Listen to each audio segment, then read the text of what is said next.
Welcome, ladies and gentlemen, to the Ask ServiceMonster show, where you've got questions about your service business and we've got your answers.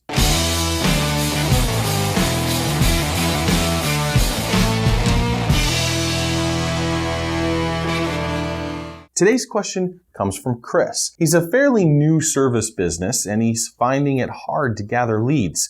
So he sent me a message asking me what I thought about HomeAdvisor. So there's a ton of lead companies out there. HomeAdvisor, Angie's List, Thumbtack. Hell, Jeff Bezos owns two. He's got Amazon Home Services and he owns stock in Pro.com. All of these lead source companies make their money selling you leads. And I want to set the disclaimer first because a lot of you guys know what my general opinion about it is, and I'm going to break it down here. But yes, there are a handful of companies that get leads from these services. Some areas are different than others. They focused on maybe metropolitan areas a little heavier. So San Francisco, Portland, Houston, those types of things. And some are better in some areas than others, right? I've heard Angie's List is better maybe on the East Coast than the West Coast, and maybe the reverse for Thumbtack. And while that's all true, and some clients of mine would say that they're getting good clients from those sources, the vast majority have the very same experience. So let's break down why HomeAdvisor, Angie's List, Groupon, and these lead generation companies are actually really bad for the service industry. So the first thing I want to go over is the concept of their general business model. They sell you leads, or what are supposed to be Class A leads, people who are interested in buying the product and service that you offer. They will then do this in a handful of ways. So they'll send you the lead, maybe a little teaser, and then you've got to buy the lead in order to get the contact information to reach out to the client.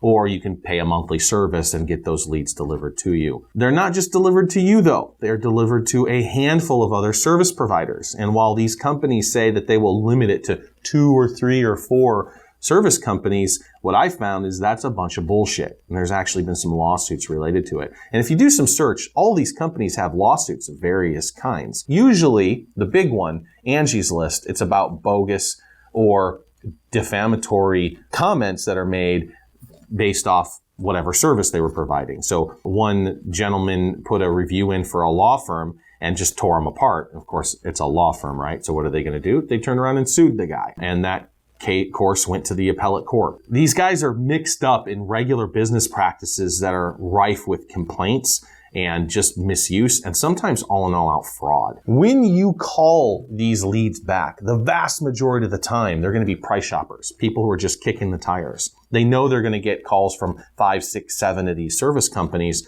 And so they're kind of just looking things over, mulling around. They're not necessarily serious buyers. And the price shopper aspect kills me because I'm all about repeat rate. As a service business, your number one KPI, your method of growth is getting clients that have used you to come back to you and pay you the service or pay you the price that you're worth. And price shoppers usually don't do that. They don't have any loyalty. They'll jump to the next cleaner or to the next service company that they're interested in just because they're giving a better price or they're getting a better deal. So the repeat rate on these guys is pretty low. And when they do repeat, they're going to be expecting the same deal they got last time. And that's not the worst of it. I mean, that's certainly not great. That goes into ROI, right? If you can show me that you're having a positive ROI, then I would say keep doing it. That's great. But man, for the vast majority of people I talk to, that's just not the case. What does seem to happen though is they get excited within the first month or so after they sign up because the service provides them a handful of what look like credible leads. And then the service provider can often blame themselves for not following up in time. While that's certainly true, you need to follow up on these leads as fast as possible because there's other companies that are getting these leads as well. The chances are you're not going to land the job. I've heard statistics that say less than 10% of these jobs close and have any kind of real meaningful experience. You're going to make those phone calls, they're just not going to be there. Or the lead was bogus to begin with. The phone number didn't exist, or it goes to an answering machine that's nondescript. So all that stuff is really questionable. But here's one of the things that I think is the most damaging to the service industry for these companies. And that is they're competing with you.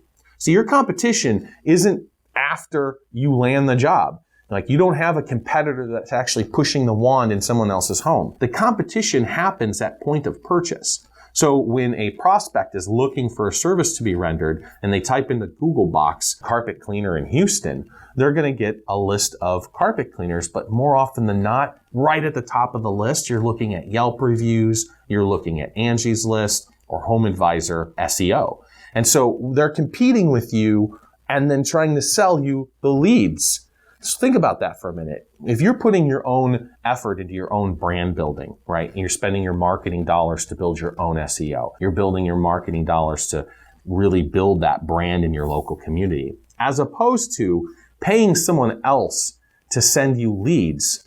When you stop paying them, those leads stop. Your brand was never built. You are not in control of it. And the money that you're giving them is used to fuel their marketing horsepower and to out-battle you on the SEO front, to outplace your web page on a search. So really, overall, just bad news for the service industry in general.